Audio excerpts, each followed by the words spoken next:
పూర్ణ madam, దేవి గారు వచ్చారు.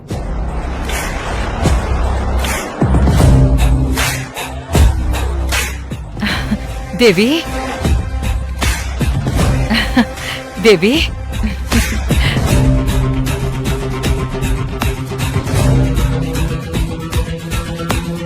అక్క, ఎలా ఉన్నావే? బావున్నానక్క. కనీసం ఫోన్ అయినా చేయలేదు. అలా వస్తే ఏం బాగుంటుందక్క? ఇలా సడన్ గా వస్తే ఒక మజా వస్తుంది. నువ్వు నీ థ్రిల్స్ ఎంత పెద్దదానివైనా మారడం లేదే. కావేరి, మొన్న వీడియో కాల్లో చూసావు కదా మా చెల్లెలు దేవి.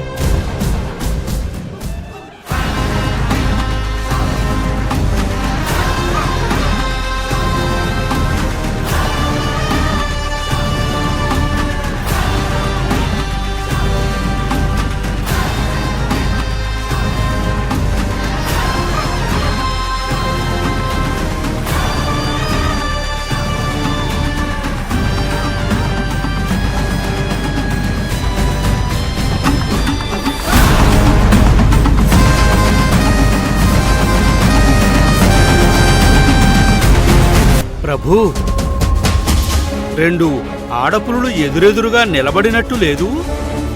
చిత్రగుప్త, మానవకాంతతో మా దేవేరికి పోలికేమి? ప్రభూ, ఆడవారి పట్ల మీకున్న ఈ చిన్న చూపే ఇంతవరకు తీసుకొచ్చింది. అయినా మీరు మారడం లేదు.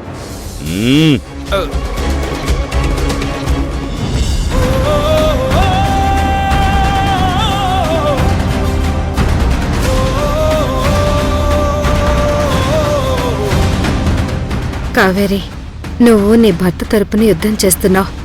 ఇప్పుడు నేను నా భర్త తరపున రంగంలోకి దిగాను. ఇక నీ భర్తను ఎవ్వరూ కాపాడలేరు. అక్క, నీ కోడలు చాలా సమర్థురాలని విన్నాను.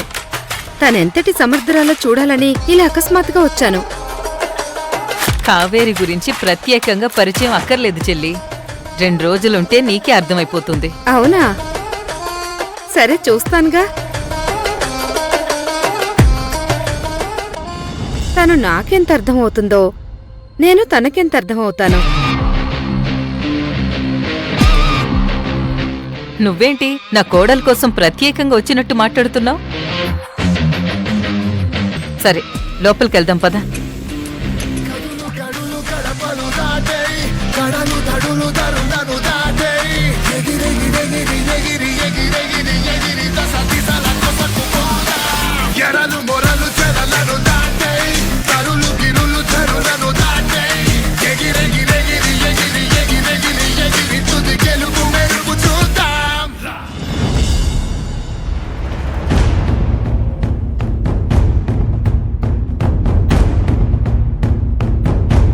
ఏవిడేంటి రాగానే కావేరి మీద పడింది?